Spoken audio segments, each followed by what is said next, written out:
कोटा के अनंतपुरा इलाके में वन विभाग द्वारा एक बड़ी कार्रवाई को अंजाम दिया गया।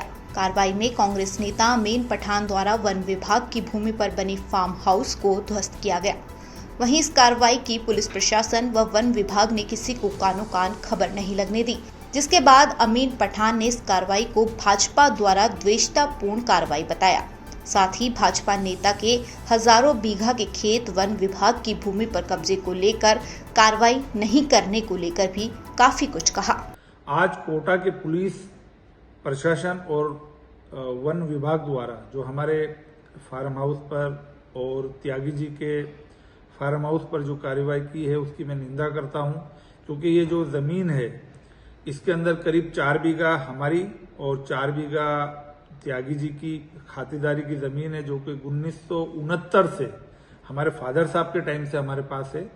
और उसके अलावा कुछ जमीन जो है करीब 3 बीघा हमारे यहाँ पर और इतनी ही त्यागी जी के पास भी कब्जा चला रहा है, जो कि फॉरेस्ट की जमीन है। और जो मकान आज ध्वस्त किए गए वो ध्वस्त मकान भी करीब 20-25 साल पुराने बने हुए थे। ये जो आपने कार्रवाई की है ठीक है, ये अवैध था, आपने इसको तोड़ दिया, हमें इसका कोई दुख नहीं है। लेकिन मैं पुलिस प्रशासन और वन विभाग से ये बात करना चाहता हूं कि क्या हजारों बीघा का जो खेत, जो बहुत फेमस खेत है, जिसपे एक बड़े राजनेता का कब्जा है, वहां पे हजारों बीघा जमीन सरकारी जमीन पे कब्जा किया हुआ है, क्या उस पर कार्रवाई होगी? क्या वो फैक्ट्री जिसके फैक्ट्री के जमीन के अलावा कई सौ बीघा जमीन पे वहां पर भी कब्जा है, क्या उस पर कार्रवाई होगी? आप हमारी जमीन पे हमारे मकानों पे आप बुलडोजर चलाते हैं, आप गरीबों के आपने अनंतपुरा के अंदर 500 मकान तोड़ दिए। क्या ऐसी कार्रवाई आप उन हजारों बीघा जमीन पे जो कब्जा हुआ वहां पे आप कार्रवाई करेंगे?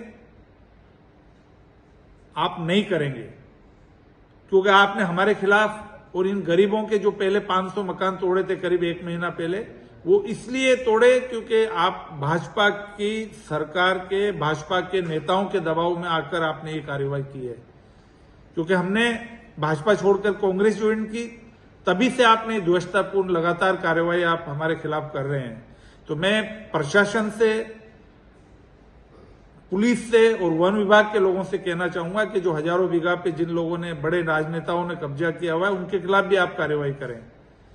ये जो आप द्वेषतापूर्ण, आप भेदभावपूर्ण जो कार्रवाई कर रहे हैं, इसको कोटा की जनता, राजस्थान की जनता और देश की जनता आपको कभी माफ नहीं करेगी। आपने हमारा फार्म तोड़ा, हमें इसका दुख नहीं है, लेकिन हम एक भी किसी के कच्चे मकान को, किसी गरीब के मकान को नहीं टूटने देंगे। पहले भी लड़ाई हमने उनके लिए लड़ी, इसलिए उसका खामियाजा आपने हमको टारगेट करके किया। लेकिन मैं आपसे कहना चाहूंगा कि आप गरीबों के मकान तोड़ना छोड़ दें। आप हजारों बीघा पे जिन लोगों ने कब्जा किया हुआ है उनके खिलाफ कार्रवाई करें। ये भाजपा की सरकार और भाजपा के नेताओं के दबाव में आकर जो जिस तरीके से आप कार्रवाई कर रहे हैं, इसको जनता माफ नहीं करेगी।